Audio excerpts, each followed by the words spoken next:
विवाह के लिए दोनों पक्षों की तरफ से हाँ होने के बाद विकास ने पवित्रा से वादा लिया, मेरे माता पिता को कभी कोई कष्ट ना हो। बड़े भैया भाभी उनके साथ रहते हैं, इसका मतलब ये नहीं कि हमारे सारे फर्ज पूरे हो गए।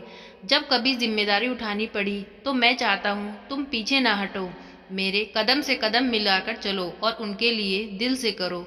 छोटा भाई बाहर सेट है, मतलब ये कि वो जब भी आएगा मेहमान की तरह। और हाँ, एक बात और, पिताजी ने अपनी छोटी सी सरकारी नौकरी में हम तीनों पर बराबर मेहनत की है। ये मेरी लापरवाही रही या किस्मत कह लो कि मैं दोनों की तरह बहुत आगे नहीं जा पाया। इसलिए कल को तुम्हें किसी तरह की हीन भावना न हो, इसलिए पहले से ही मन पक्का करके शादी करना। छोटी सी प्राइवेट नौकरी है, घर में बेशक आलीशान सामान न भरा हो, पर दिल में तुम्हारे लिए भरपूर प्रेम हमेशा रहेगा।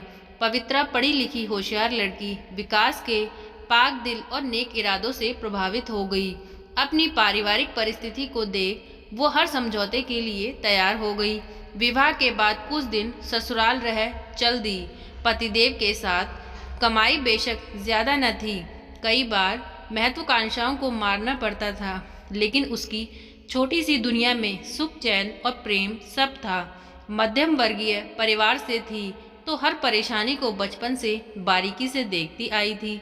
बेशक पिताजी ने कमी होते हुए भी हर सुविधाएं दी, लेकिन आज उन सुविधाओं में से भी कईयों का अभाव था। अपने वादे के मुताबिक उसने तकलीफों का कभी रोना नहीं पीटा। दोनों प्रेम से रहते, माता पिता के पास अक्सर आते जाते रहते।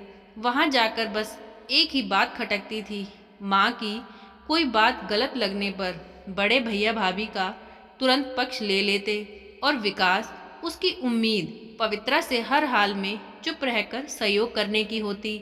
उसे बुरा भी लगता तो बस 2 दिन आई हो कह विकास चुप कर देता। एक दिन पता चला माँ और भाभी के बीच की अनबन से परेशान हो भैया ने ट्रांसफर बाहर करवा लिया है।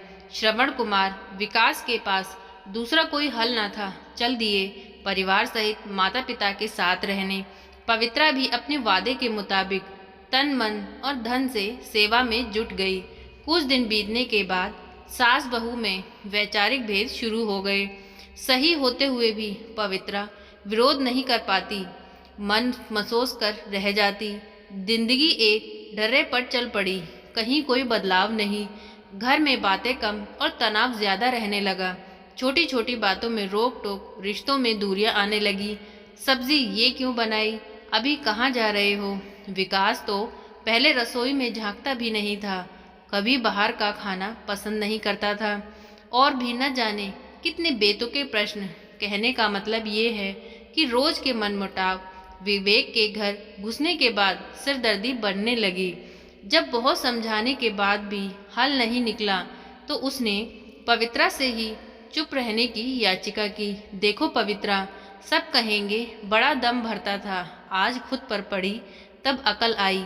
ये लोग बुजुर्ग हैं, इनसे बदलने की उम्मीद करना बेकार है। तुम मेरी धर्मपत्नी हो, मेरी परेशानी समझो और किसी भी तरह समस्या का हल निकालो। तीनों बेटे पिता को छोड़ कैसे रह सकते हैं। भैया की पोस्टिंग बाहर है और छोटा आउट ऑफ इंडिया में। इनके बुढ़ापे में इन्हें हम अब कहीं छोड़कर नहीं जा सकते। इस तरह घर के झमेलों में पड़ा रहा तो मैं अच्छी नौकरी भी नहीं ढूंढ पाऊंगा। पवित्रा समझ रही थी कि उसे हर हाल में सामंजस्य बिठाना ही होगा। उसने हर बात का हल यही निकाला कि बहस करना या अपनी राय रखने से अच्छा है चुप रहे सब कुछ सहना।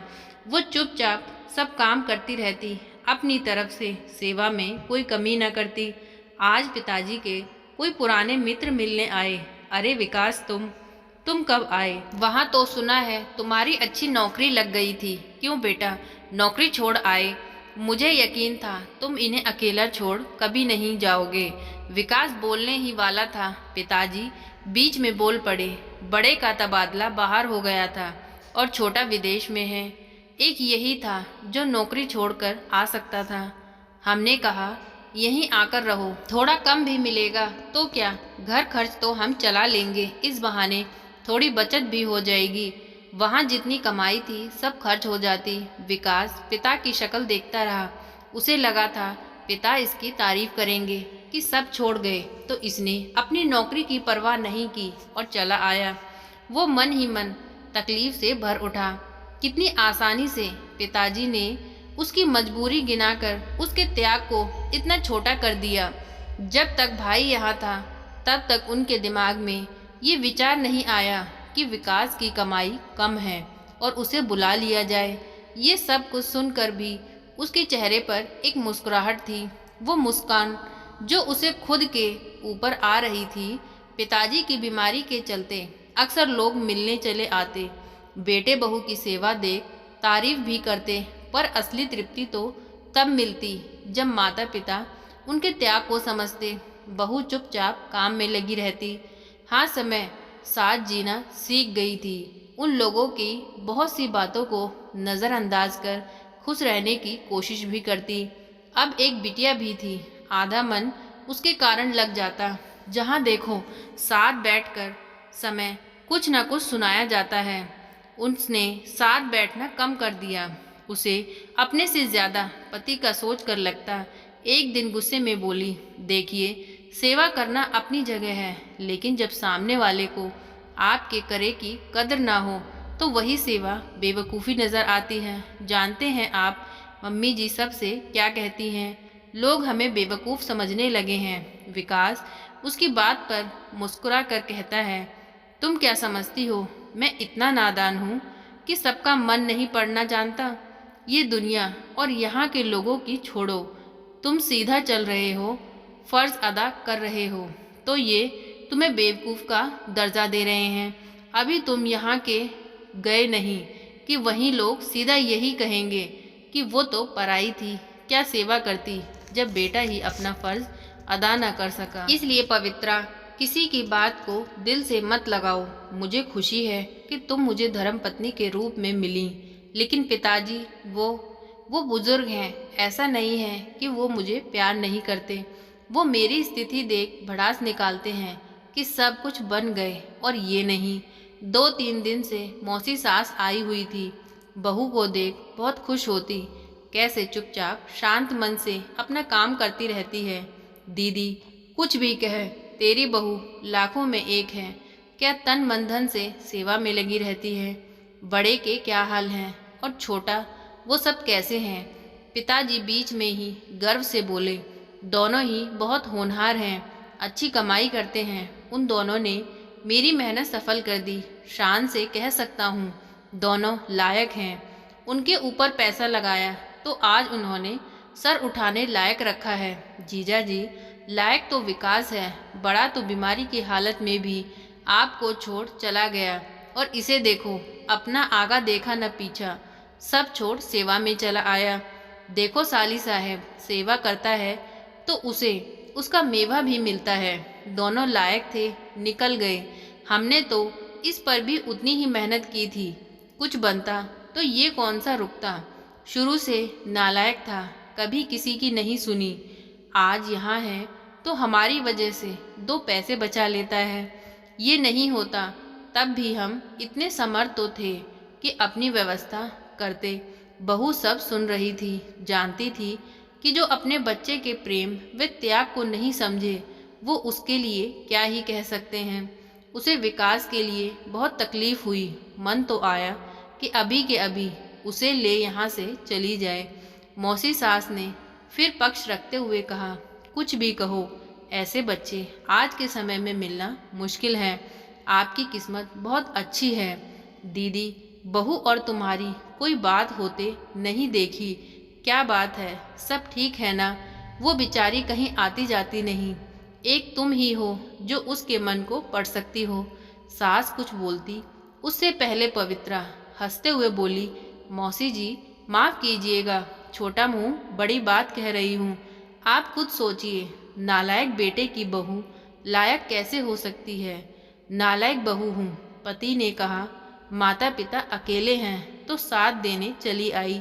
बुजुर्ग हैं, उनका हर कहा मानना होगा, तो बिना विरोध जो कहा वो मानती गई। कभी इन लोगों की कोई बात पसंद नहीं आई तो पति से कहा। उस नालायक बेटे ने अपने माता पिता के सामने मुंह बंद रख बिना विरोध के चुपचाप करते रहने को कहा। मैंने वो भी किया। हालात से समझौता कर चुप रहना सीख गई। पर बेटा सब कुछ करने के बाद भी नालायक ही रहा तो मैं कैसे लायक हो सकती हूँ?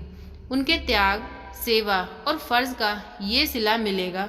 अगर समय रहते समझती तो आज ये अफसोस है कि ये नालायकी मैंने तब दिखाई होती जब सब कुछ छोड़कर यहाँ आने को तैयार हुए थे।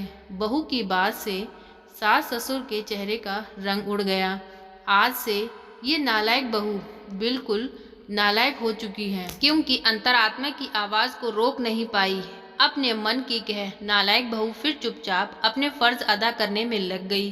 किसी के सीधेपन और फर्ज को उसका स्वार्थ बता कम मत आंकिए। मन का सुकून हर किसी को चाहिए। किसी के मन से की गई सेवा भाव को स्वार्थ का जामा पहना उसके मन के साथ खिलवाड़ क्यों? भावनाएं हर किसी में होती हैं, पर समय पर अभिव्यक्त कराने वाले के विचारों की कद्र करनी चाहिए। एक बार एक कहानी पढ़ी थी जिससे प्रभावित होकर ये कहानी लिखी। बेशक ये उसके आसपास की भी नहीं, उसमें बेटे के व्यक्तित्व को इंगित किया गया था। विचार आया कि बेटा तो अपना है, बचपन से माँ बाप के स्वभाव से परिचित है। ऐसे में धन्य है वो बहू जो अपने सपनों को दबा पति के फर्ज को पूरा करने में उसके कंधे से कंधा मिलाकर चल रही है। उसकी सेवा को इतनी आसानी से मजबूरी का नाम न दें। जो आपकी सेवा कर सकती है वो अलग रहे, पति की कमाई में हर संभव मदद कर सकती है। बात बहुत छोटी सी है, इसे मुद्दा न बनाकर विचार करें। कितना अच्छा होगा यदि आपके 2 बच्चों में से एक कम है तो उसकी ताकत आप बने। वो नालायक नहीं, एक लायक बेटा, पति और पिता बनने में उसकी मदद करें। तो दोस्तों इतनी सी थी ये कहानी। आज की कहानी आपको कैसी लगी प्लीज़ कमेंट करके बताएं। प्लीज़ वीडियो को लाइक करें, चैनल को सब्सक्राइब करें। Thank you.